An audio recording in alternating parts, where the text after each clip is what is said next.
Hello and welcome back to another episode of the On the Sideline podcast with Jackson and Kyle. I am Jackson, and I'm joined here, as always, by West Ham's good luck charm, Kyle. Kyle, how are you doing? Doing very good. Very long weekend, a lot of walking, a lot of traveling, and that was a good time. So yeah, I'm back. Probably a better weekend than Tyreek Stevenson. Yes, I think a lot of people are having better weekends than Tyreek Stevenson. Yeah, Kyle, how is it? Not to start with something that isn't football because we obviously have so much to talk about. But I gotta know, how was the trip? Trip was very good. Had a lot of fun. It was my third trip to London, so I didn't do as much of I did end up seeing some of the conventional sites and such, but didn't do as much of those and did some different things and had some really good food and obviously saw a great soccer game match, Yes. whatever. Yeah. Well, you're back in the States. You can say game. It's fine. We have someone chat saying the neck intro goat Kyle is back. How do you feel about being the neck intro goat? Yeah, I don't want to be the neck goat of anything. That's a little too much for me. Let's stray away from that. Maybe how about the intro goat? Yeah, that works for me. Yes. Okay. Yeah. Someone said really good food. No, you didn't. LMAO. Yeah. So chat's already riled up, Kyle. I love fish and chips, but I didn't even have that all the time. I had a lot of Indian food, which is fantastic. A lot of good stuff. Okay, yeah, you can't get that anywhere else. So yes, I know. very very good stuff, Kyle. We have so much to get into. Let's start off with. So we're going to do kind of a quick recap of last week because obviously we didn't get to hear your thoughts on it. A lot to get into with that. We won't. So it might be a little bit of a longer show. We won't spend forever on this section of it, but we do have to. Let's start with the Monday night game just because I didn't get to talk about that when I did the Off the Sideline podcast on Sunday. These Steelers, Russell Wilson once again gets off to kind of a slow start. I feel like with they're running the ball a lot, kind of taking the ball out of his hands, and kind of it was almost the exact same situation as his first game of he just later on in the game says, "I'm just going to start chucking this down the field," and it works out. There was some weird stuff going on with the Giants. They had an all-time 2-point attempt that did not go very well. But yeah, Steelers continue to find ways to win games. Kyle, again, I don't know how much of these, how locked in you were being on vacation for some of these games, but did you have thoughts on Steelers Giants? Didn't catch most of them, obviously, because I was out of the country. Did as much as I could, did as many, segmented, highlighted stuff as I could. Yeah, I just think the Steelers are a funny team now because they do have the quarterback that they don't need to put the training wheels on. He knows at least what he's doing. Like for all of Russell Wilson's pros and cons, he knows what he's doing back there. You're not going to expect him to just throw the football away like Justin Fields would. At least that's what he did in Chicago. And yeah, he's been really good when they've let him to throw the ball. And I think he actually might have had the most impressive throw of the season during that game, of any quarterback. Was that the later George Pickens one at the end? Yeah, over the two defenders. Yeah, that might have been the best throw of any quarterback this year. Honestly, I mean, maybe besides the Richardson 65-yard. That was. I was also thinking Jaden Daniels against Cincinnati, the all-out blitz, and he just throws one up to McLaurin. Yeah, those were all really impressive, but it's up there in the conversation. I mean, that was ridiculous. It had to be perfectly thrown to get a completion. So. Yeah, I mean, I think, once again, Mike Tomlin proved that he made the right move here, and Russell Wilson has looked better. I will say that. I do think he's looked better than Justin Fields, and I think it adds another dimension to this offense that they really haven't experimented with because, like you said, they've been very kind of calm approach to all of these games and then kind of unleash it a little bit at times, and, it'd be interesting to see if this team ever dropped back and threw the ball 35, 40 times a game. Yeah. Where are we at with the Steelers team? And again, we'll talk about them more in a bit, but you have, the obviously I think it'd be hard to put them over the Ravens, Chiefs, or Bills just because those three teams have the quarterback. But even though the Steelers have a better record than Baltimore as of right now. But I think that where are we, with we talk about the AFC kind of being top heavy. It's you have Houston, who they both have the same record, and now Houston lost Diggs for the season. And then it's not crazy to think that this is a team that could win a playoff game and maybe even could upset somebody once you get there. It's not crazy at this point, no. And I literally just had that whole thing last week about what did I call them? They were the guy who's flirting with a golf cart girl at the golf course. Yeah, that's exactly what it was. Yeah, flirting with the golf cart girl guy. Yeah, I mean that Looking like he might get a number. I don't know. She seems into it, Kyle. yeah, I don't know. It feels like this year that's a little more possible that it actually happens. Like, I don't know. Like they play really good defense. They've given up 119 points this season. That is I believe second best in the AFC. And I think defense is going to go a long way these playoffs based off the vibes we're getting from everybody and how they're performing. So I think that is definitely a possibility. Not to mention, like, I don't know. I think all of those teams have looked a little shaky too.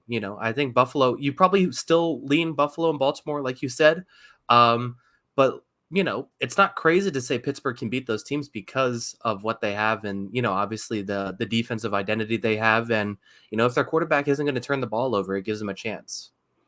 Yeah. So, Kyle, where else did you want to go? What else do you want to talk about in Week 8? Because again, I touched on all of it on the podcast. But is there anything? I mean, let's go with the number one thing of your Patriots.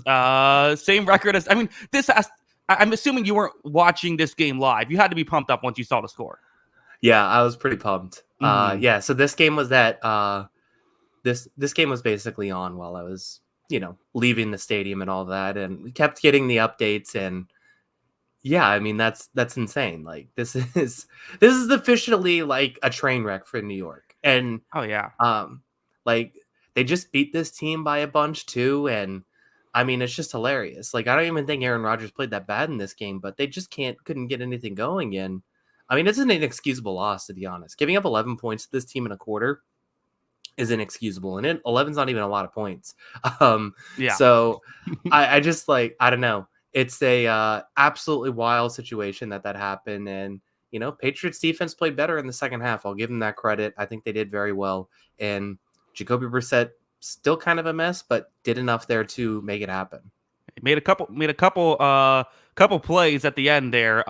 Yeah, there was some hilarious stuff. The Jets somehow were they burned all their timeouts in the first quarter. So that was good. They also had a delay of. There was a point later on in the game when I'm trying. I keep screwing up the score, but they were going for two. I believe it was to go up a clean. Was it clean 7 points? I want to say. And then so they're going for two, and they get a delay of game penalty. So then therefore they can't do that. They still tried, but it was harder than. So how do you get a delay of game penalty in that situation? They're just a mess. I mean, they're a complete mess. And kind of what we talked about in the preview show was like, hey, maybe Drake May could do something. He got injured. It was still Jacoby Brissett doing this. How did this happen? Yeah. Like I said, it's just completely inexcusable. You finally got something out of the offensive guys too, which they did well against New England the first time too. So it's not like it's a new thing, but the last few weeks it had just been floundering. It's like Breece Hall had a pretty nice day. Aaron Rodgers had a pretty nice day. Garrett Wilson had some big catches. Devontae Adams is in the mix too. All that, and you still don't get it done. Like, I just don't know what this team does from here. I really don't. Like, I mean, I don't know. It's definitely panic time for if they're going to make the playoffs even. And even if they do make the playoffs, like how much can you expect from this team when they, are going to keep finding ways to beat themselves late in these games? I mean, every one of these losses now, what is it, 5 in a row, have just been like, except for the Steelers when they got blown out, like just back-breaking situations at the end of games. Yeah, they almost beat the Bills just a couple weeks ago. They would have been first in the division if they had done that. It is crazy. They're currently in position for the 4th overall pick. The Jets are. That's how bad things have gotten. And Kyle, they have over 80 million in dead cap. Not next year, in 2 years. That's currently where they're at cap wise. They went all in, and it's currently they have the same record as the Patriots. Yeah, that's not where you want to be. Definitely not. Did you have any other thoughts on Week 8? The stats, for the Lions game are pretty hilarious. Uh-huh. That was my first initial impression. I think that, just do you want me to just rapid fire? Or do you want to talk? Yeah, just wherever you want to go. Yeah, I guess the one that would be like a little bit longer is like, are the Eagles back? And then for, kind of going with it because it was the same game, are the Bengals also done? Yeah, I mean, I think this it's fair to say, like the Bengals defense. We were like, hey, they're playing weaker competition, but looking a little better. Turns out it was the weaker competition. I think. Now, in Hmm. fairness, this was a tied game like late in the third quarter, and then the Eagles just kind of ran away with it from there. So it wasn't like a wire to wire blowout, but the Eagles still ran away with it in the fourth quarter for a reason. The Bengals defense just, I've kind of been holding on to. I think the Bengals are good. I think the Bengals are good. At the end of the day, it is fair to say it's a team sport. They really are just so dependent on those top players. Like we talk about the Eagles being dependent on their top players, but like they still have like, a lot of good defensive linemen. Their defense in general is just playing really well right now. Like they have a good offensive line. Like the you know this Bengals team is just they need Burrow to play great every single week, or they're just not going to win games. It feels like. Yeah. And he wasn't great. Like he was fine, but he Mm-hmm. wasn't great. So Yeah. that's just a tough spot. But yeah, I just don't know. It seems like the Eagles finally have some momentum though these last couple weeks. They have played well. I think Hurts has played better.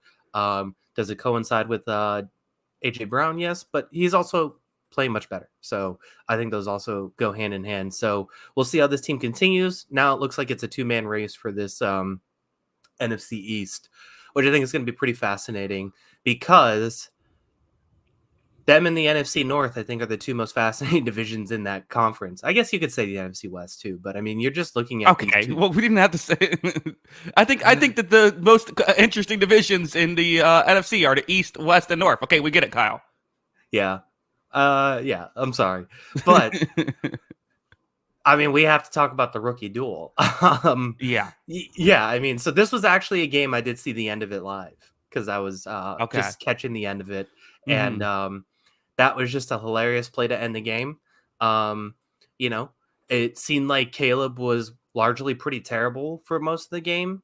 That last drive, he looked okay, solid. Got some big plays there, and then obviously the pass interference. They score from the 1 yard line.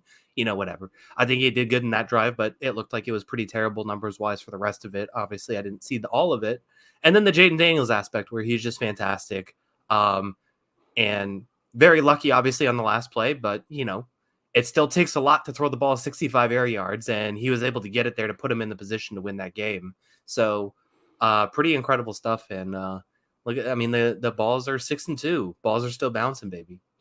Balls are still bouncing. Yes. No, it was one of those games where like the wrong team was about to win. Like the Bears had somehow in the because I mean the one issue with Washington is they need to score touchdowns, right? Like they can't keep having these games where they don't score. They keep moving the ball but fail to score touchdowns. They had 12 points until the end. They did have a missed field goal as well, but got to turn a couple of those drives into 7, or you're just you let Chicago hang around.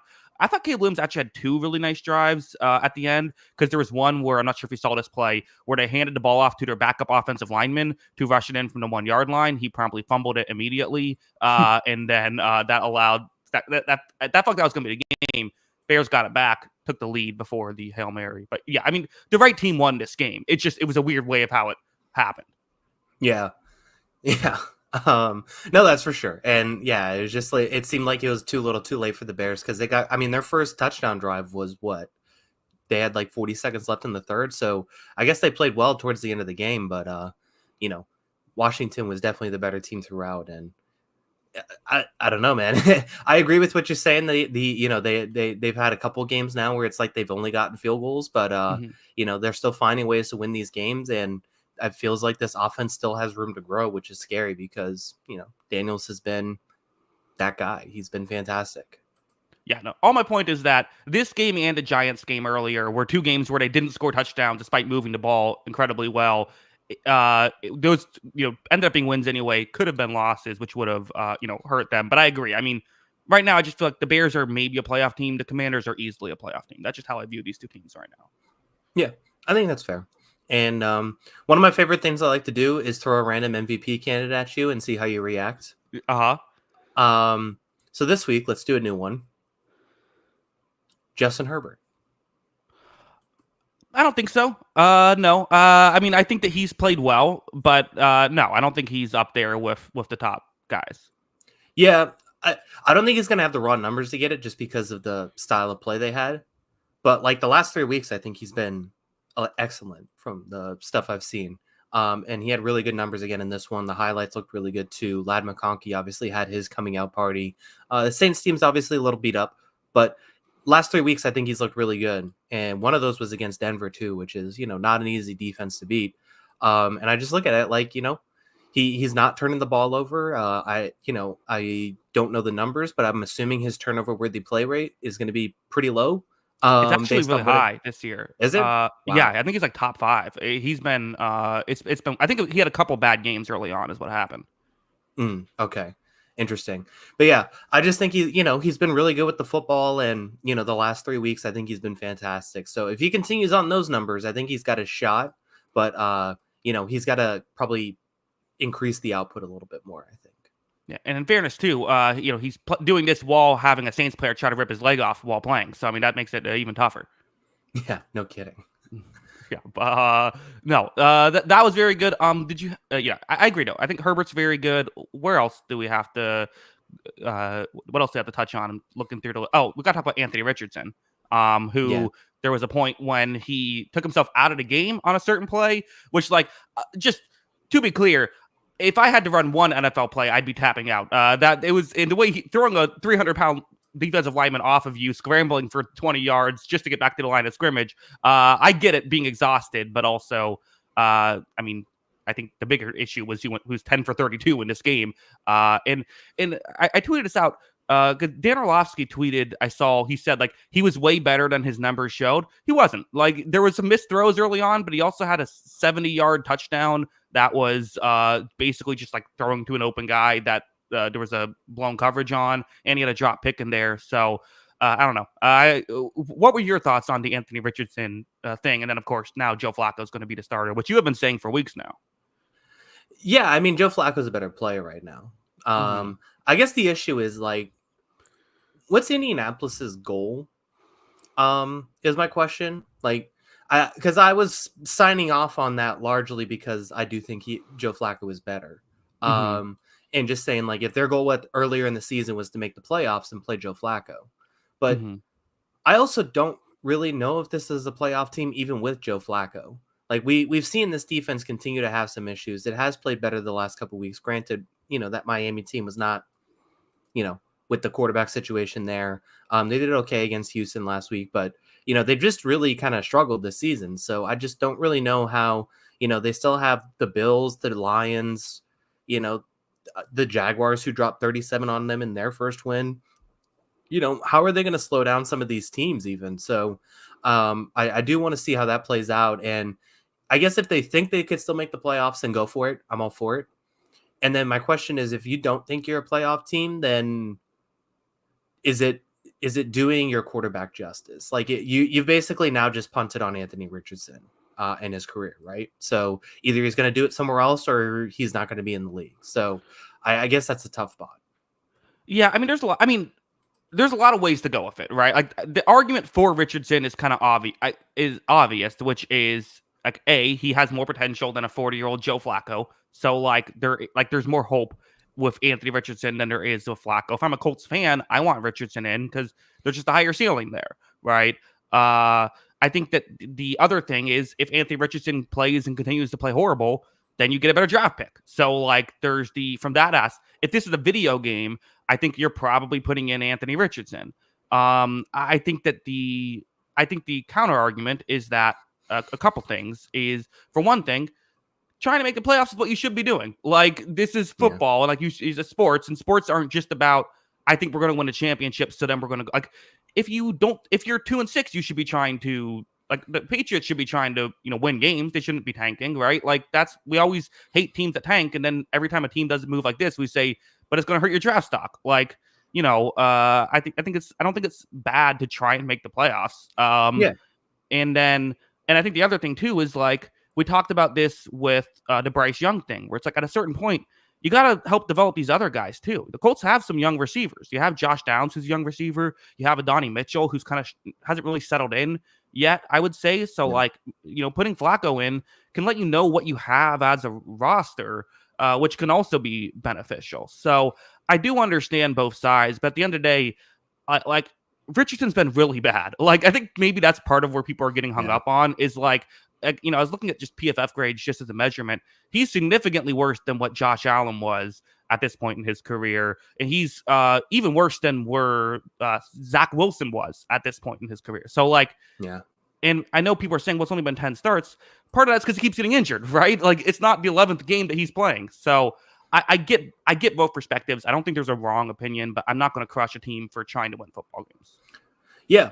No, I mean, I get it. And like I said, I do sign off on it if they think they can make the playoffs. And, they are in the mix. They're behind Baltimore, Denver, Los Angeles, obviously. There's Cincinnati's just a game behind them. So they're very much in the mix. So it's not crazy to say they do make the playoffs. I just think it's going to be fascinating to see how this plays out. And I mean, I just think the conversation has to be a bigger one than Anthony Richardson, because there is no debate watching these two players, and they're on the same team with the same roster in the same circumstances. Joe Flacco is just better. Like right now, Joe Flacco is demonstrably better. I think the issue is like, this is just seeming to be a larger issue across the league. I mean, just the number of young quarterbacks that have been kind of abandoned by franchises is starting to mount the last few years. And I mean, there's been a lot of think pieces, a lot of hypotheses behind this, a lot of comments.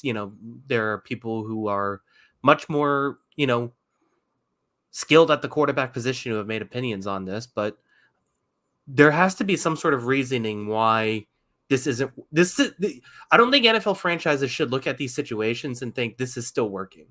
Whatever mold, whatever formula, whatever data point we're using to evaluate quarterbacks is clearly wrong, I think, at this point. Identifying and developing quarterbacks, it's just wrong.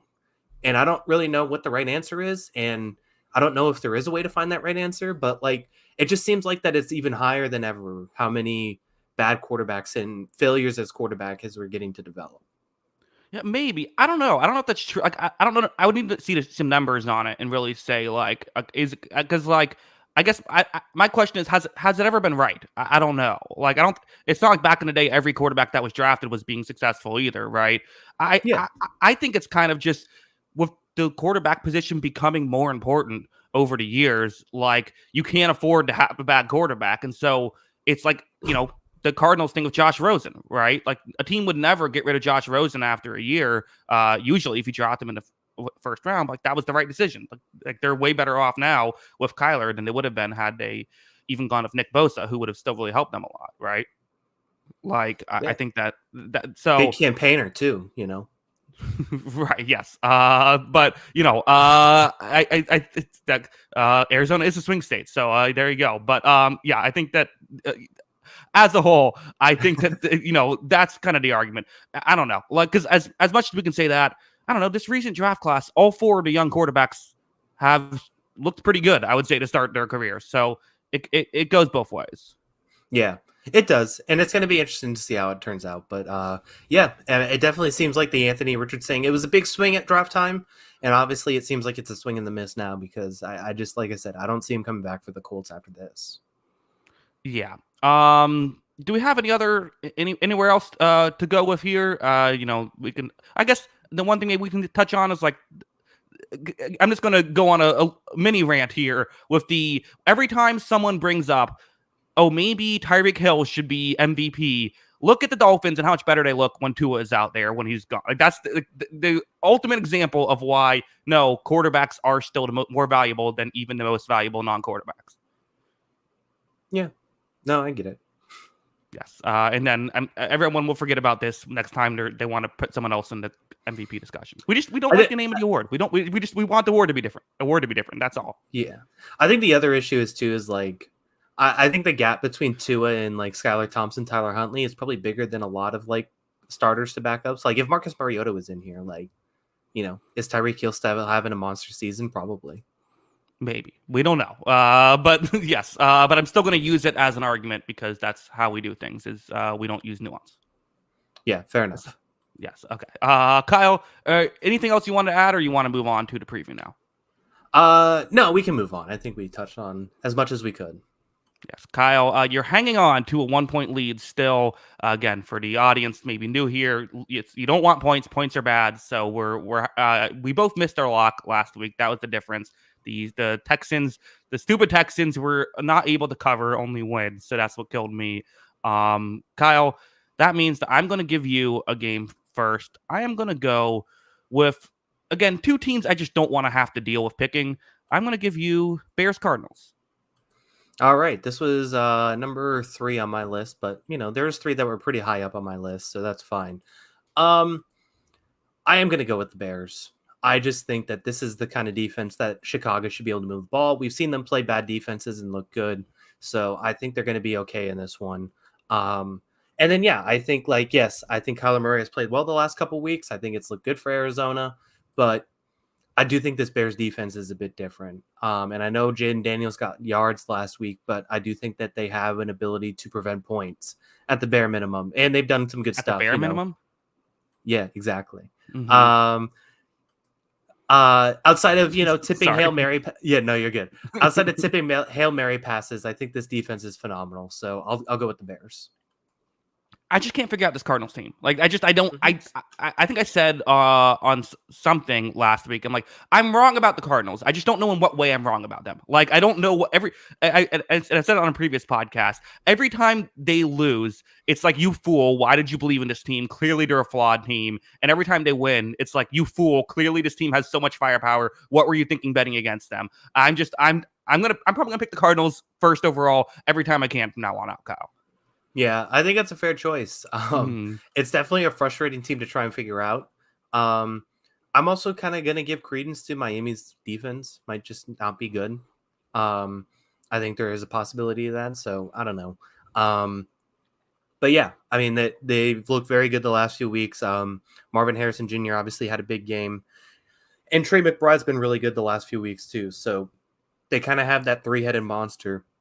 Plus, James Conner's always pretty steady. So I really like that offense. It can score. That's for sure. It can move the ball. Kyle, I'm going to ask a question. It's a bit of a mean question. Are we sure Caleb Williams is good? No.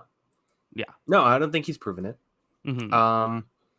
It's been up and down. He's had some really good moments and some really poor moments. So I still believe in the talent. I still believe in the prospect. And I still think he's got plenty of potential to do it. I definitely think, though, that there's been some frustrating moments for sure. Yeah. No, he's been inconsistent, right? But that goes both ways. He could have a good day. And again, Arizona's defense had its moments, but it hasn't played great throughout the course of this season. So there should be some opportunities there. I think I would also pick the Bears to win, but again, I just can't count this Cardinals team out. I just can't. Yeah. No, I think it's a good choice. I do have a few up here that are pretty competitive, but I definitely think that might be one of them to keep an eye on. All right, Kyle, give me a game. Oh boy. Let's go with, I'm going to mute my mic, but I'll give you Rams at Seahawks. Okay. Yes, Rams. This was next on my list as well. I was kind of surprised at first to see the Rams favored, given especially when it's Seattle at home. I do understand it because you have, you have Cooper Kupp and Puka Nacua back, and this team just beat Minnesota. So I think about the Rams week 1 and how optimistic we were about this, how the season could go. It's like, wow, they nearly beat the Lions. Here we go. And then with the injuries, that really hurt them, and that really put them back. They've now won a couple games in a row, and I do think they have a chance to beat the Seattle team. I'm going to still pick the home team, though. I'm going to pick Seattle. I think Seattle's been more consistent over the course of the season. And I think I feel like I still don't know how much I can trust this Rams defense, even though it's played better these past few weeks. So yeah, I'm still gonna go with Seattle, but I could see this going either way. Yeah, I do think that's the right side. I was leaning Seahawks too, but the one worry I do have is we have seen this Seahawks defense absolutely get lit up by good offenses, and I very much think this Rams offense is good when they have their players available, and they have their players available, and it looked good last week, and I kind of think it's going to look good again. So I think that's my biggest concern is I think his defense has looked okay against bad teams, but it's definitely gotten beaten up by the best of the best. And I definitely think the Rams I would put in that upper echelon when they're healthy. So that was my big concern, and that's ultimately why I had it number one, because I do think the Seahawks can score points despite how bad they played last week. I think that they still can move the ball.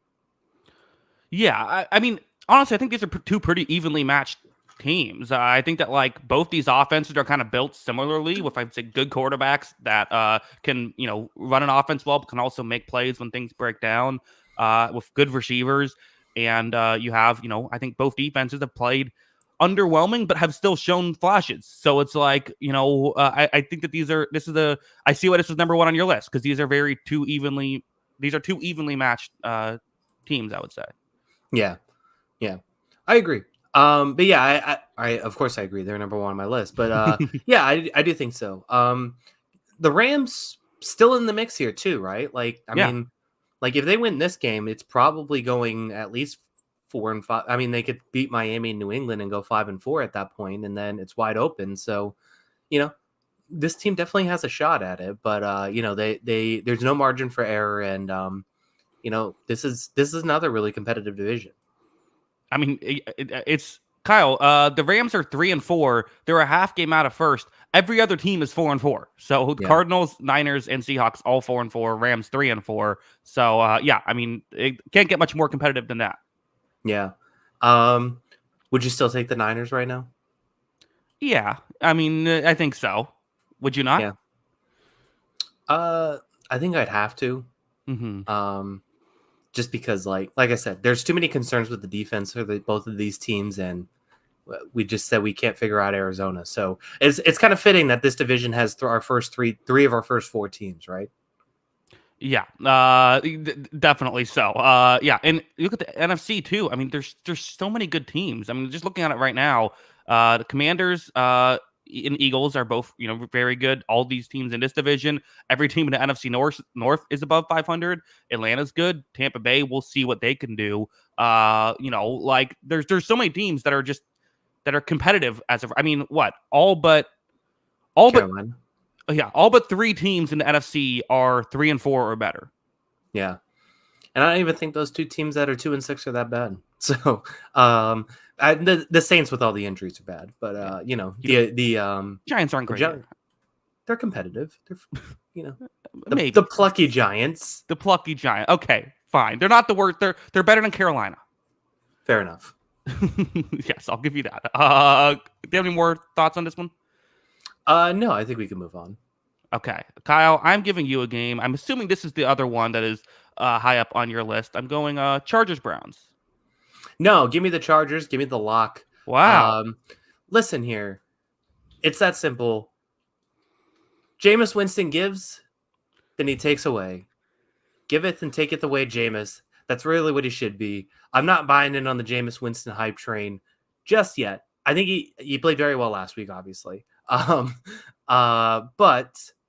we've seen Jameis do that and then throw 4 interceptions the next game. So I'm still leaning on the Chargers here. This defense has been very, very good.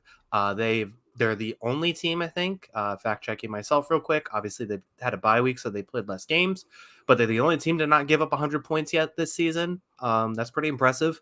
And yeah, I think this is too good of a defense. Much better defense than that Ravens defense we saw last week, which has been very shaky throughout the season. So give me the Chargers, give me the lock. I think they're going to overwhelm this Browns team, and Justin Herbert's not turning over the ball. So I think it's going to work out for them. Yeah. It's not a bad take. It certainly isn't. I think that I think you might just be a little higher on the Chargers offense than I am, but I do agree about the defense thing. And you do have to be like, again, Winston didn't throw an interception last week. It wasn't for a lack of trying. He threw 3 dropped interceptions against the Ravens, including one which would have been almost a game ender towards the end there. Kyle Hamilton dropped it. But I get what you're saying. We've seen him have one good week and then have a bad week. We've also seen him have a good week and then have another good week. I mean, it's kind of part of why I'm giving you this game is we don't know what we're going to get with Jameis Winston. And yes, going up against a good defense, you assume that turnovers will happen. But like, it doesn't always work out that way. Sometimes, like, because it's a good defense, he's capable of making all the throws. If there's tight window throws, like, he can make those, which is why he's such a at times frustrating quarterback because he can look so good and then look so bad the next week. Yeah. No, I mean, I definitely think there is the risk there, but I just think, the Browns have obviously depleted some of their talent with trading Amari Cooper. I just don't think it's like going to be a Browns team that's going to be sustainably good. Although it did look good last week. And so, yeah, I think it's going to cool off a little bit. And I don't know. I just think, like I said, I think this Chargers defense can overwhelm teams. And I just think the way they played the last 3 weeks has been impressive, like on both sides of the ball. They moved the ball in Denver, which is a very tough defense to move the ball on. They looked very good last week. And I mean, quite honestly, their best offensive performance might have been the Cardinals game where they had 5 scoring drives. They just couldn't get a touchdown. So, yeah, I think the last 3 weeks, this offense has been pretty good and the defense is still holding its own. So I think having all that together, like I'm buying in on the Chargers as a playoff team right now. I would put them as my 6th team in the AFC. Yeah, no, I agree, and I think this is a smart lock. I just think that Cleveland is a bit of a wild card, so that's kind of that's the risk you take. But I still think it's a smart risk here. It'll be interesting to see, but yeah, I definitely think I think the Chargers are probably the most dependable defense in the league right now. Kyle, give me a game. I don't want to pick this one because both these teams stink. Patriots, Titans. Okay, yeah, this is a good choice here. I had a couple teams higher, but yeah, and even now looking at it, I'm like, am I really doing this? I guess I'm picking the Titans. I mean, are you? Disrespectful. I am picking the Titans. Kyle, you had a chance to lock up your team again. Not doing it. You didn't do it last week. I know. I'm going to keep fading them. See what happens. Okay, yes, I'm picking the Titans. I also fading the Patriots. I'm assuming they're not going to give up nearly as many special teams yards this time. Hard to give up more than what happened last time. In what it was a very bizarre game. But yeah, both these two teams are not very good. I do think the Titans have more players. But will it matter? I could see them blowing it for sure. Yeah. I do think we'll see. We've seen teams be able to throw the ball in the Patriots secondary this season, so I definitely think that is a concern because Calvin Ridley did look really good last week, and I mean he might be the best playmaker in this game, and that's like not even hyperbole. I think he is by far right now. So I think that's going to be a tough thing for the Patriots, and yeah, I mean, we saw Mason Rudolph obviously play a lot better, so there's a lot to deal with that with the defense. And then, yeah, I think that if Drake May isn't playing, which he was a limited participant in practice, he's still in a concussion protocol. It's probably a good bet for the Titans because yes, he did get the win last week. Still not really buying into the Jacoby Brissett thing, but if May plays, I do think the Patriots' offense has been a little more explosive. Yeah, and the Titans defense has played all right this season. Even that game against the Lions, it was actually pretty good. Despite it gave up 52 points, but it did all right. It just got put in so many difficult situations, I thought. So held Jared Goff under 100 yards. Yeah, sure. Yeah. So you have that. The issues, I mean, both these offenses are just so bad that if Drake May does play and he can make something happen, that's how it can flip. I think that's the key wild card here. Yeah. No, I agree. This is not going to be a fun game to watch. I hate myself because I'm going to watch it, and I feel bad for anybody else who decides to. Kyle, I'm so glad you're a Patriots fan because then I can just on the Sunday shows I don't have to watch these games and I can just get your thoughts and just give you the floor. I'd have to figure something out if you were a Bears fan or something. Yeah, we would have to watch these games, but luckily I'm subjected to them. Yes, it's very nice. I wish your team would be better for your sake, Kyle, but for my sake, I appreciate it. At least Drake May's fun. Yes, he is fun. And Christian Gonzalez. I saw something he pitched a shutout last week for a corner. Okay, there you go. Yeah, he's very good as well. You got some players, a few. We got 2. It'd be 3 if Christian Barmore was playing, but obviously he's not. There's a few guys. Also, this is unrelated, but I feel like Bill Belichick is just every week now. There's some quote where he's like, "Oh yeah, this player stinks," and it's never been good. Every week he's or this coach isn't it. Every week he's insulting somebody now. Why do people once they get away from the Patriots all of a sudden just seem so personable? I don't know. It was so funny. I mean, obviously he's doing it because it's the media job, right? Like he has to have a personality or else it's not going to work. But have you watched this show with Ryan Clark, Chris Long, and Ocho Cinco? No, I've only seen the headlines. Yeah, the clip seemed pretty good. I was just curious if you'd seen it at all. No, Because I gotta check I it mean, out. it's like Wednesday nights on the CW or something stupid like that. Uh-huh. Like, I don't know who they're trying to get to watch the CW. Like, is it just crammed between like Vampire Diaries and The Flash? Like, oh, check Bill Belichick out between Vampire Diaries and The Flash. Thank gosh. Oh my god. Yeah. Yeah, I don't know. I don't know how that works, but it's pretty interesting. I've liked the clips of the show for sure. Okay, well, that's Kyle's review of the clips of the Bill Belichick CW show. Let's move on. We spent Catch way some too long on Teen that Wolf game. action. What's that? Catch some Teen Wolf action, and also. Okay, yeah. Let's move on. Kyle, my turn to give you a game. I'm gonna go Cowboys Falcons. Yeah, this is next on my list. I'm going with the Falcons. Mm-hmm. This was my second lock choice, honestly, second highest lock choice. I had another one that I had a couple of games I like the lock opportunity here, but I like these two the most. The mismatch here is just startling. We've talked about this Cowboys run defense, how much of it's a problem. It did okay last week, but still wasn't enough to beat, obviously, the 49ers. That being said, this Atlanta run blocking offensive line might be the best in the league, and they also got two really good running backs behind it. So I think that's a problem. Not to mention, like, yes, he's been very up and down this season, but we've seen a lot of good Kirk Cousins, and I think the good Kirk Cousins has looked a lot better than anything Dallas has put forward right now. So give me the Falcons. I feel pretty good this offense is going to move the ball fairly easily. Yeah, I mean, I agree. I think the Cowboys could move the ball, but again, it's the kind of thing where it's like I think we could have a like an all right offense against a disappointing defense in Atlanta versus like a good offense with Atlanta going up against like one of the worst defenses in the league. So it's just like it's a mismatch on both sides, but it's just a much bigger one on one side. Yeah, I just have a tough time like gauging what these Cowboys scores are sometimes. Like they came back a little bit in the San Francisco game, made that closer than what it actually felt like. It felt like they came back, they had that huge comeback against Baltimore, which put them in a position. And then like, I mean, even the Steelers game, like they did come back and win that one, but it was like I felt like the Steelers made a ton of mistakes down the stretch in that one that made the difference. Like, I just don't really know how to gauge this team when they're getting a lot of these like fourth quarter, late game, like points. Like, I don't know. It felt like San Francisco kind of had that in the bag. Granted, San Francisco has blown a few of those games already. Yeah, it's weird because like you kind of want to think, oh, it's garbage time, but like Dallas got the ball like with a chance to take the lead late in that game. Like San Francisco didn't stop trying. Like they were still doing what they could. Does Mike McCarthy just need to say, hey Dak, there's been a weird quirk in the rule this week. The game's only lasting 45 minutes after the third quarter. It's so just like make sure that you're aware of that.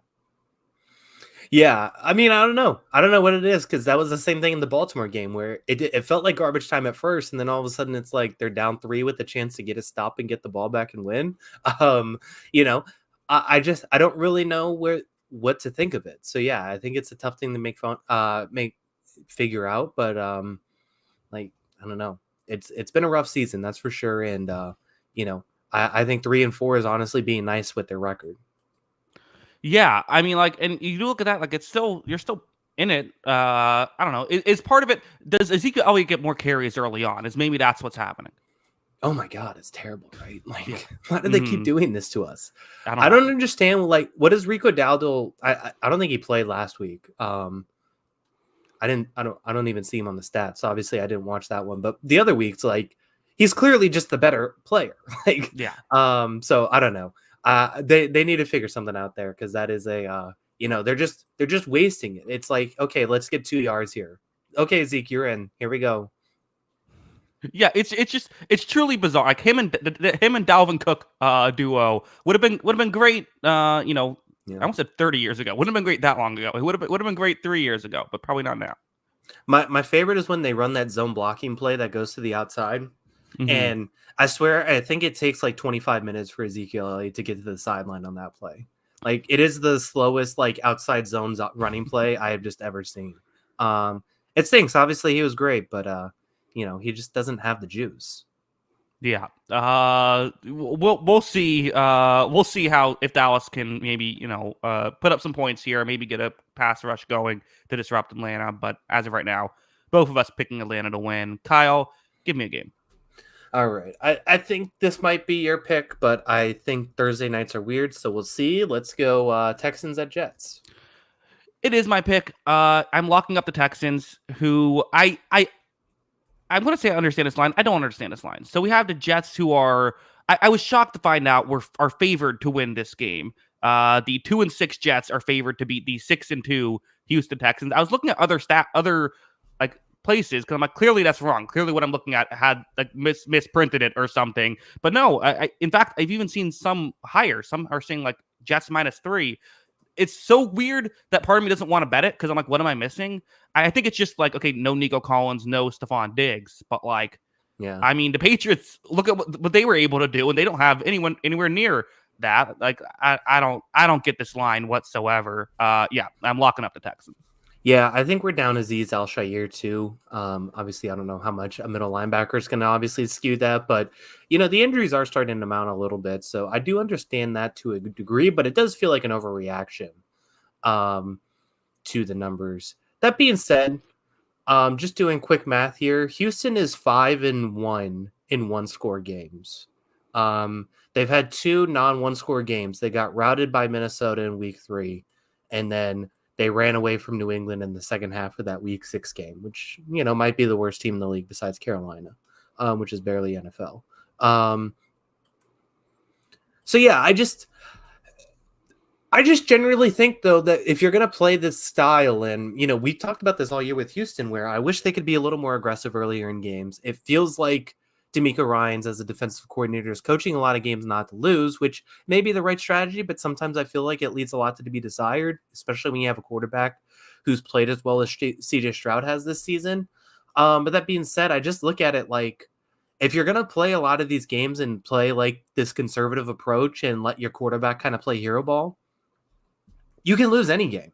You can honestly lose any game. And this is another one where they could theoretically lose it. Like we saw what New York did, at least offensively, last week. And, I do think that there is the case that the Jets could win it in that regard. But I would pick Houston too. This was another one I thought about for the lock, but I'm just staying away from Thursday games. Like these games, these short weeks. You have now a short week to figure out your Stephon Diggs thing, and that's my concern. I totally understand that this game could go either way. Like I've been kind of an Aaron Rodgers defender this season in terms of like his play. I think he's been better than people are. Like he's getting the blame because he's Aaron Rodgers. I think he's been pretty good this season. There's just been a lot of other issues, but you compare these two defenses. Houston's been, which hasn't been perfect, but it's been very good. Mm-hmm. I was looking at, since Robert Saleh has been fired, Jets defense EPA ranks 19th. Houston ranks 5th. That's a pretty big gap. I think I like what Aaron Rodgers done this season. I think CJ Stroud's better this season. I think the Jets do probably have an advantage receiving core wise, but they can't get on the same page. So what does it matter? So, and I think Houston, I would think will be able to, Danielle Hunter should be able to rush the passer in this, and Will Anderson should be able to rush the passer in this one. So yeah. I don't get this line. Like, I'm not saying the Texans are 100% going to win. I think it's crazy that the Jets are favored. Yeah, I do think it is crazy too. I mean, Houston's a better team. Despite everything I just said and all my questions about this team going forward, it's still questioning this team as a Super Bowl contender compared to the Jets of can they even make the playoffs? Yeah. So yeah, the Jets are 2-6. They have one more win than the worst team in football right now. They're one win ahead of the Panthers. Yeah, this is a screwy line. I mean, not to mention this Jets run defense has been very bad. Texans have run the ball really well too when Joe Mixon's been healthy. He's back healthy. The Texans secondary and, pass rush has been probably the best parts of their team as a whole. And yeah, I think that is something that they could take away from Jets as well. So, yeah, I mean, I think it's a messed up line. I think it's the right pick. You just need Houston to win at this point.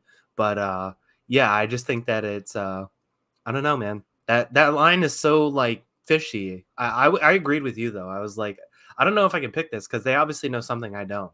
Yeah, it's so. If it was like Texans -3, I'd be like, oh, easy lock. The fact that it's like Jets, I'm like, I don't know if I should lock this up. Yeah, it's they're trying to get you there. Yeah. Well, let's move on then, Kyle. Let's go to the thumbnail game. Why don't we? Lions going to Mm-hmm. Green Bay, trying to slay the dragon. They did beat the Packers in Green Bay last year, although Green Bay had a really good finish to that game, and then the Packers, of course, on Thanksgiving beat the Lions in Detroit. Kyle, who do you have winning this one? Yeah, I do have the Lions. They've played fantastic football the last 4 weeks. I don't think I could pick against them. I haven't seen. I actually forgot to look before the show. This is bad prep by me, so I'm going to talk this as long as I can to see. So Jordan Love is questionable. He didn't practice Wednesday. As good as Malik Willis has been this season, if he's out there, I'm definitely feel pretty good about the Lions. But that being said, I do think Malik Willis has at least proven himself as a capable backup. So, there is an opportunity there that the Packers could still win. But I just think overall, with the way the Lions have played this season, with the way they've played the last few weeks, I think they're just built to handle this matchup. I know the Green Bay pass defense has looked significantly better, and that's been a huge step forward for this team. But I just don't know if it's enough to slow down the Lions. Plus, they have their run game. Plus, they have, just everything else about them. I think this Lions team has, and yeah, I'm going to take them to win. Yeah, I mean, I think we're in the section of the show where it's like, which underdogs do I think could upset the favorites? And I think the Packers could do it. Again, we saw them do a good team, yeah. Yeah, we saw them do it last week. Also, we don't know who's going to be quarterback for the Packers. Jordan Love is dealing with a groin injury, which he says he thinks he'll be ready to go. But just because he wants to play doesn't mean he will be able to play, and doesn't mean he'll be able to play well.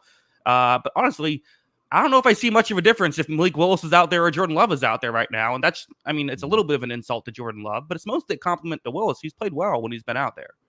Yeah, he really has. So, like I said, I still think I feel better about it if Willis is out there compared to Love, but at the same time, like, he's at least proven that he's a capable backup and can come in and even win this game. You feel better if Willis is out there, or you feel better if Love is out there? Love is out there than Willis. Okay. Better about picking the Lions if Willis is out there. I see. Is what I was trying to say. Yeah. But yeah, I just he's at least proven himself as a capable backup. I do agree. But that being said, like, this Lions team, man, like, if you take the Seahawks game week 4, the Cowboys game week 6, the last 3 quarters of that Vikings game week 7, and then Tennessee last week, I mean, this is the best team in football out there in that stretch. All but the first quarter of that Vikings game, they've been the best team in football. And yeah, I think it's been pretty ridiculous to see. So I think I do think we're finally going to get the first real test of this defense since Aiden Hutchinson went out. Obviously, the Vikings were able to do a little bit there, but I do feel like this defense, this offense, and specifically Matt LaFleur, is a little bit of a different animal of what they're going to have to go up against if they can't get a pass rush. Yeah, I mean, you see the Lions, they've looked so good as of late. It is fair to say, with the exception of Minnesota, which that was a very impressive game, you can't take that away from them. They have also kind of beaten up on some bad opponents. Now they've beaten up on them. They've blown the brakes off of like the Titans and the Cowboys, but I guess I couldn't say that because Seattle's a solid team and they beat them handily too. So yeah, I mean, I'm picking the Lions. This offense is rolling so much right now. Like, how can you not pick the Detroit Lions? But again, I feel like there is upset potential. Kyle, I have a complaint. Yeah. Why was this game not flexed? I guess, was it one of those protected game, the weird schedule things? But why is this game a 4:00 game? Yeah, I'm assuming that this was like Fox said this is our game of the week or something. Probably. I would assume that was the case because I can't imagine any reason. Yeah. Like, I don't know why they would want the Colts. Yeah, why was Colts Vikings flexed in here? I don't get that. I'd rather Lions Packers, but scheduling things are weird. Any more thoughts on this game?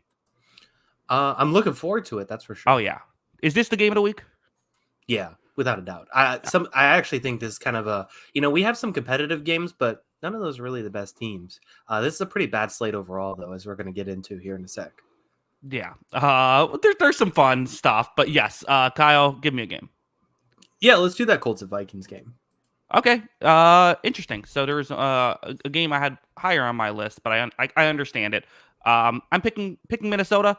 It's fair. I mean, with Joe Flacco, like, what he's the offense has certainly been better. And I mean, Kyle, I read those Anthony Richardson blitz stats. I mean, that's probably why Richardson can't play in this game, right? I mentioned he had a pass rating of 5 against the blitz. You got to go with Flacco in that scenario, who has still been worse when he's been blitzed, pretty significantly so. So it might just be a Colts problem to some degree, but he's also 40, so yeah, and his passer rating's in the 80s, right? Not in the single digits. So you still have that, but yeah, I mean, you got to pick Minnesota here. I think they have lost back-to-back games. They haven't looked quite as dominant as of late, but I think this could be, I don't want to say a full get right game because the Colts have like enough talent that they could pull off the upset, but a game that if you want to show it at your back, like, winning this game by double digits would go a long way.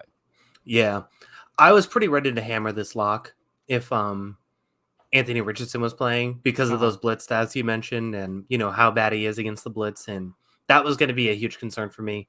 That's why I ended up moving it a little bit higher just because, like you said, Joe's kind of a statue back there at this point in his career. He was always kind of a statue, to be honest, but even more so now. But yeah, I think with all that, I still pick the Vikings. I still feel pretty good about it.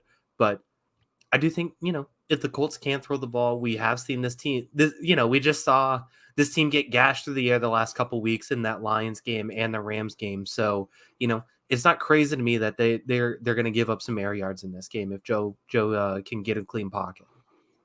Should Shane Steichen have given it one more week just so Anthony Richardson would have played bad against the blitz here, and then on prime time, and then he could have made the move? Would have been an easier sell.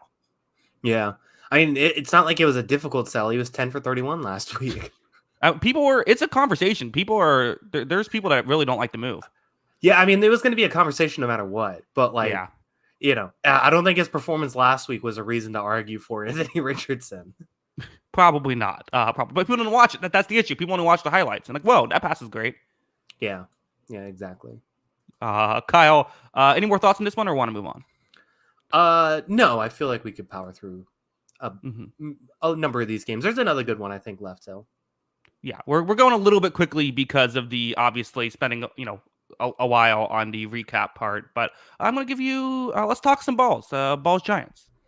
Yeah, I do feel pretty good about this one. Give me the balls. Yeah, I mean, look, the Giants, I just said they're plucky, but and they almost did win this game, to be fair, earlier in the season, but I just with the confidence Daniels is playing in right now, it's hard to pick against the balls against a good football team, never mind the Giants. So yeah, I think that this is this should be a winnable game for the Balls, and they got to keep their division hopes rolling. And we'll see how we'll see if the Giants have a response. But like, they did play okay at times. It felt like in that game against the Steelers, and I think like at least you could say like Tyrone Tracy and Malik Neighbors look like guys. Like, but I just don't think it's enough. Yeah, I mean, I think the reason why I give you this game, and the reason why this line is maybe closer than some people might think of, only the Balls only being 3.5 point favorites, is just because they played before this season, and that game was decided by 3 points. And even like that was the game that I mentioned earlier, where Washington had field goal drives on all 7 of their possessions. They won 21-18, but like the yards per play was almost identical. So like it wasn't necessarily that like the Commanders ran away with it, but just couldn't score touchdowns. Like the Giants were able to do some nice things in that game. I think the Commanders defense has settled down a bit since week 2, but the other thing is just divisional matchups can get weird. So anytime I can give you a divisional matchup, I'm going to do it.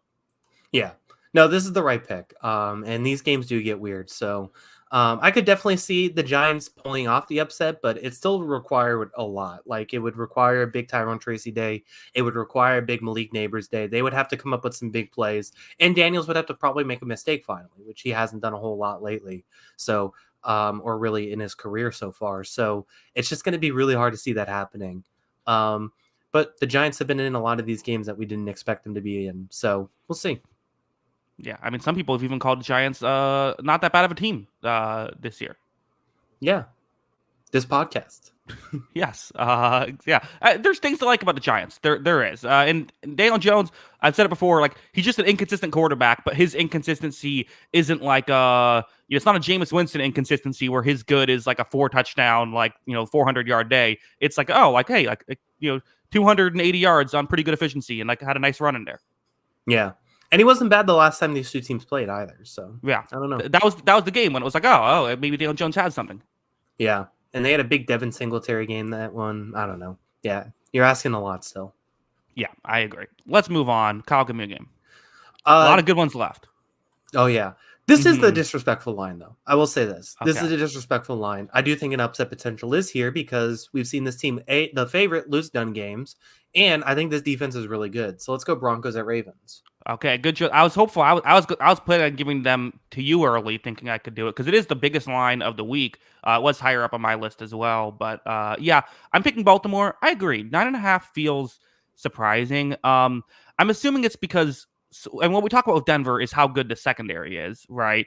But like, I think for Baltimore, it's what it can run on you. So like they don't necessarily need to, but that's still not the worst case scenario for a Denver team that has played effectively offensively this season. That's not been their selling point, but they have at times put together some nice moments, including last week against Carolina.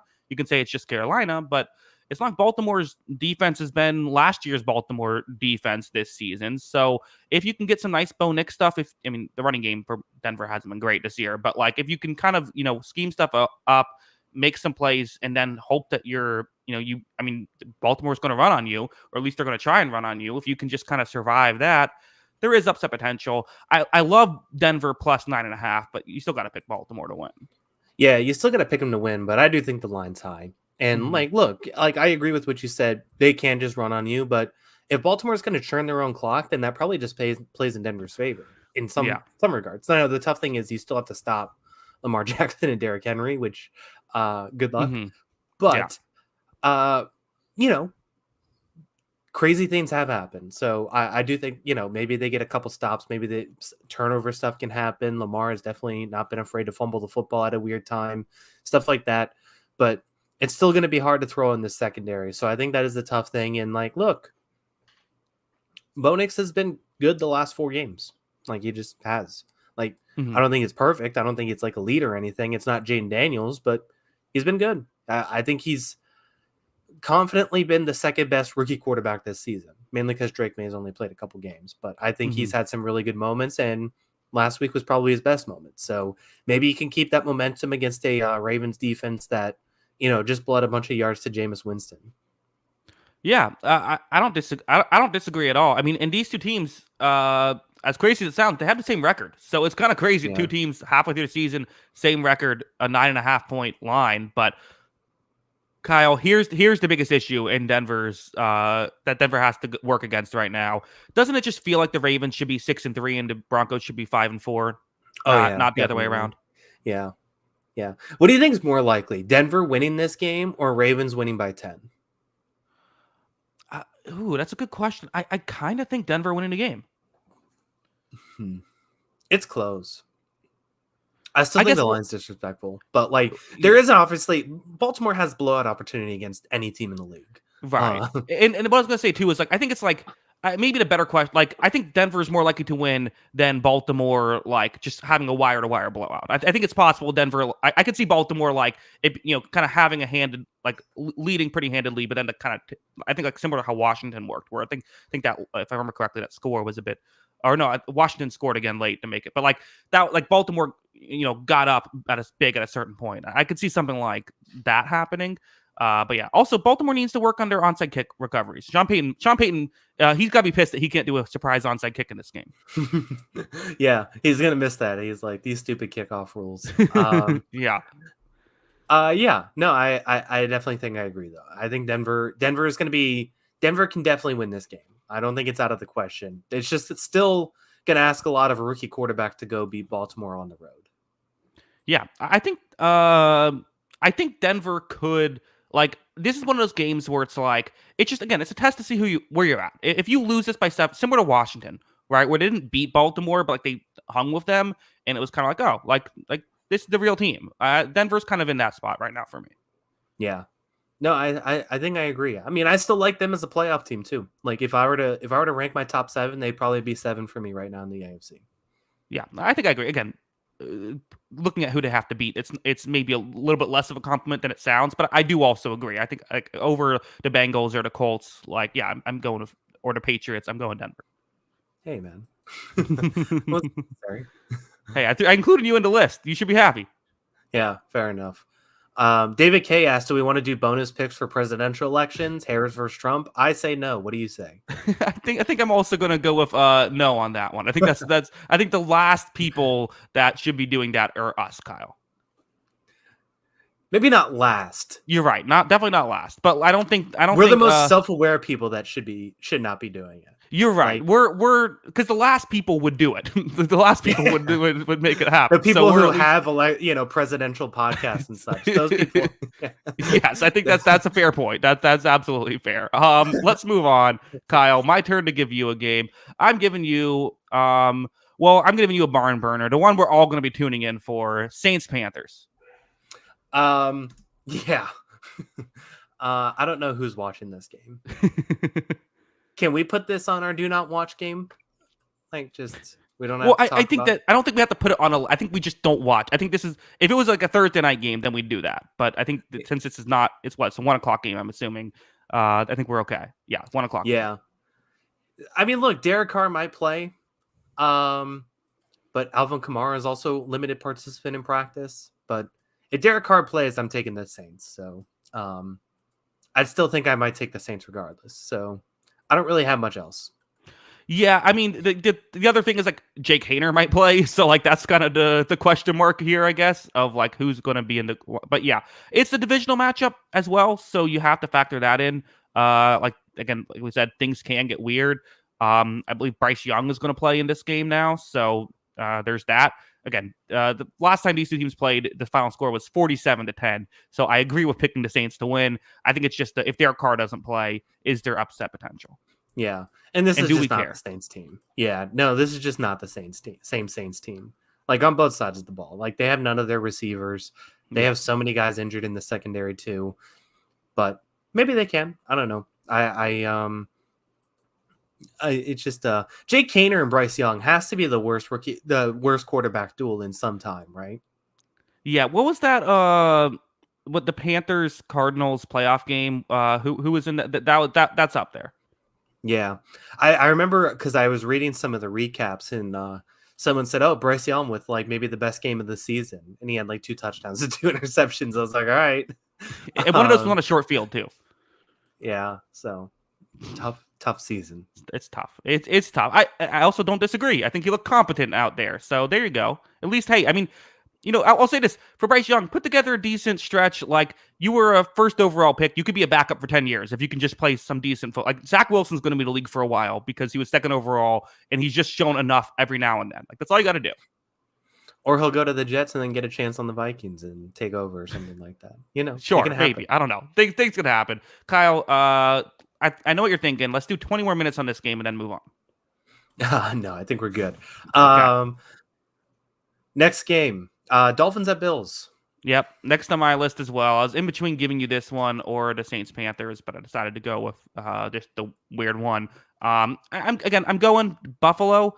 The Dolphins have looked better with Tua out there, but I still feel, I mean, we just saw, the headline of that first game was like Tua's injured, that sucks. But like prior to it, what we were saying is, oh my God, this Bills team is just destroying the Dolphins. Now, Tua played really bad in that game before getting injured. You do have to wonder how much that's going to factor in of like, hopefully he won't play that bad if you're a Dolphins fan. But yeah, I'm going Buffalo. Yeah, I think that's the right play. Like you said, we just saw this game a few weeks ago, and it was bad. It was a blowout even when Tua was playing, and I just don't think this Miami defense is good. And I think the Bills offense is very good. So yeah, I think it's still a mismatch there, and I feel pretty good in Buffalo winning. Yeah, I think so. I mean, I guess Buffalo's looked better. I mean, like, I know they had that rough stretch, kind of back-to-back losses, but they have looked better. I mean, they just killed the Seahawks. Like, I don't know. This Bills team is I'm starting to buy in a little bit here, and this is another opportunity for them to, I think, show themselves. Yeah, I mean they've had the issue is that their bad games have looked very, very bad. Yeah.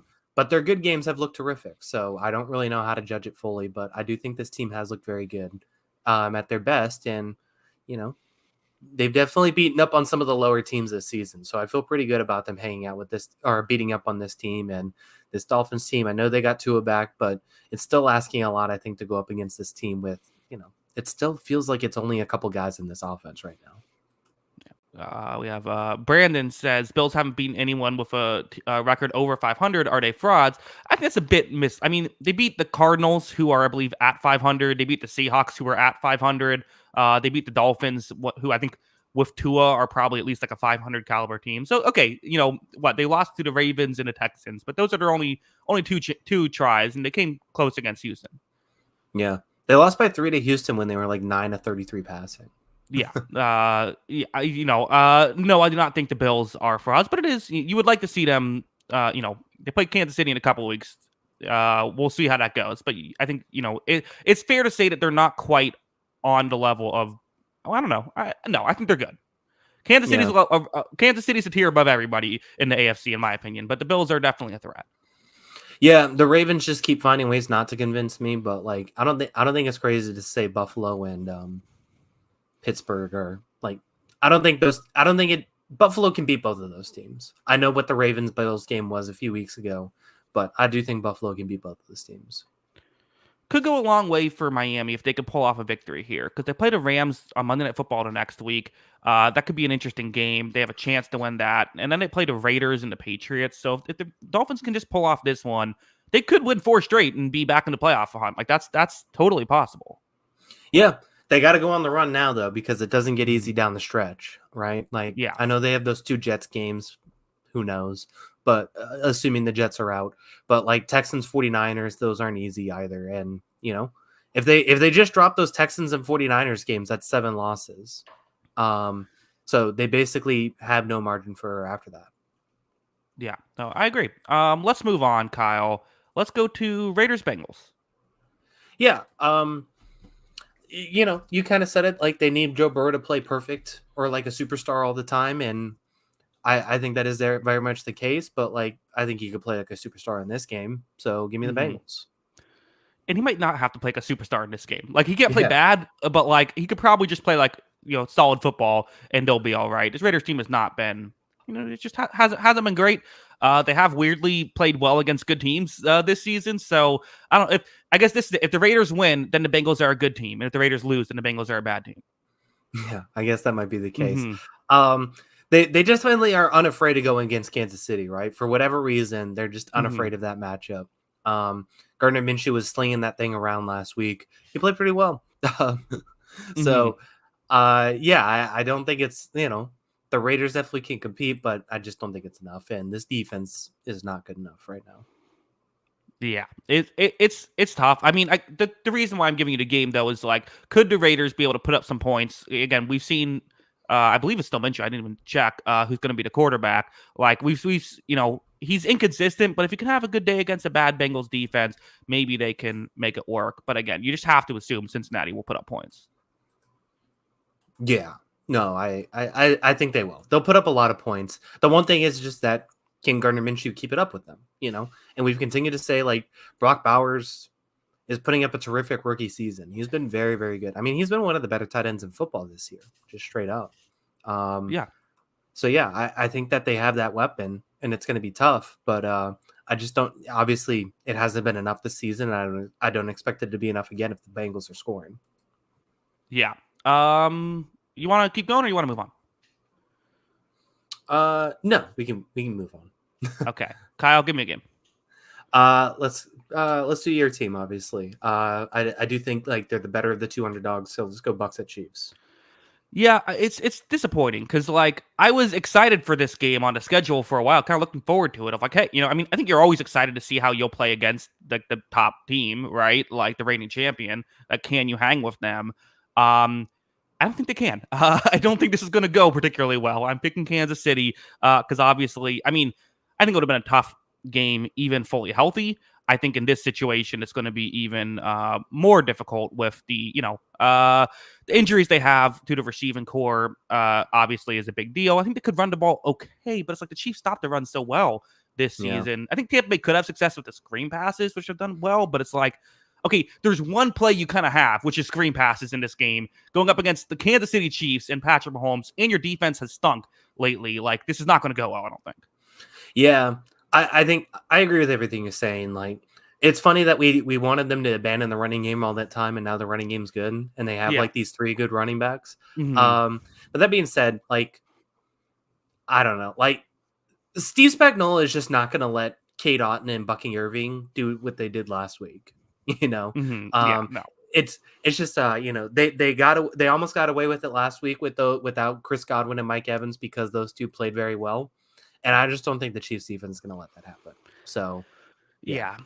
I don't either. I don't know. I'm hopeful. It could be a fun. I mean, it's always. Why does it have to be in prime time too? This stinks. I'm not happy about this, Kyle. Definitely a tough beat. Like it would have been very fun to see these teams fully held. It would have been fun to see Godwin and Evans Hmm. out there. Could they compete with this team? I don't think it'd be crazy. That being said, we've seen Baker also against really good defenses have some pretty bad interceptions. Hmm. Um, and like I do think that's definitely in the cards for this week. Um, but you know, it still would have been fun to see the best guys out there for Tampa. Yeah. Kyle, let's move on to the final game. I'm gonna go to the bathroom. I'll step out and give you Jaguars Eagles. Yeah, Jaguars Eagles. So I'll try and extend this as much as I can.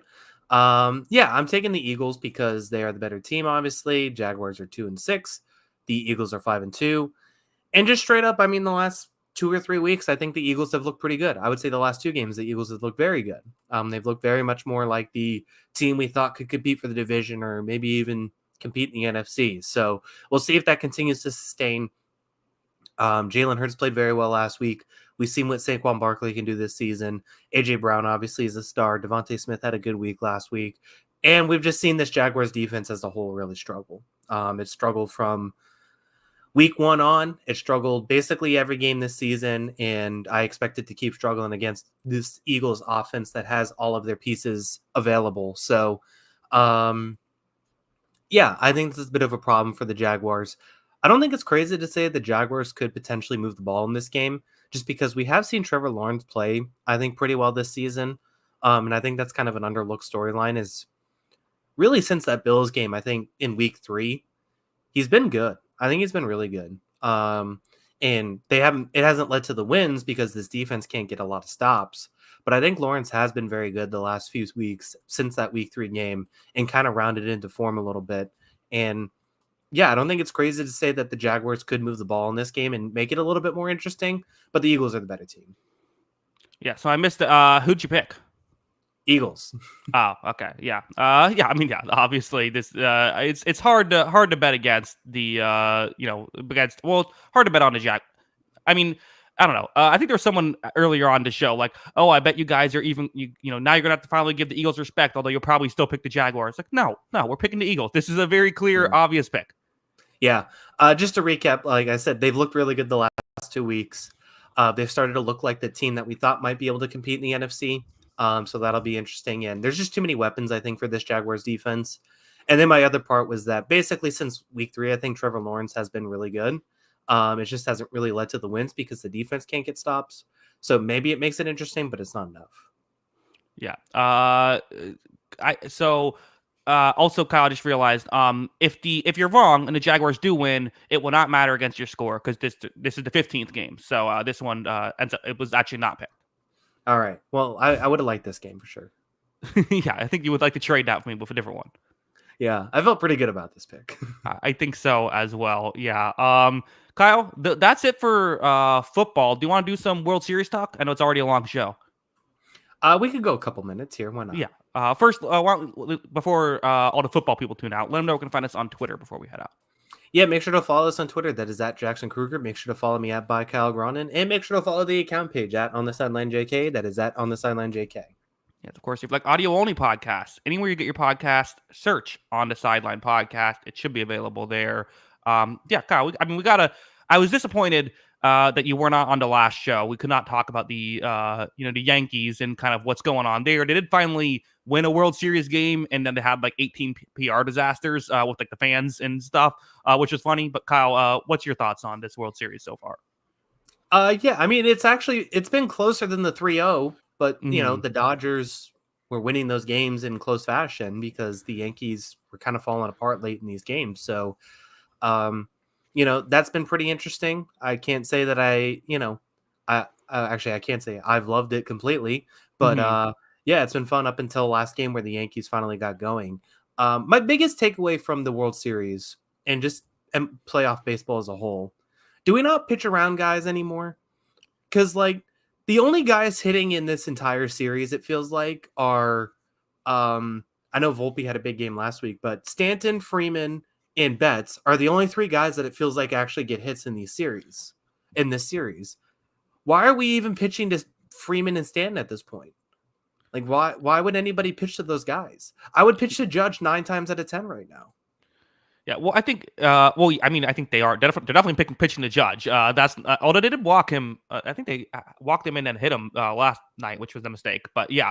I mean, and the Aaron Boone, like, just it worked out, I guess. But last night, moving Stanton down in the lineup after all this, putting him into 5-hole, didn't really get that. Yeah, I mean, I don't know. I think the Dodgers at least. I think the Yankees at least have an excuse of like, okay, if you walk Freddie Freeman to get to Teoscar Hernandez, like it's not exactly like great. But like I agree. I mean, I think even Stanton's home run in Game 1, I think it was he was trying to not give him a pitch to hit and just missed. Stanton hit a home run off it.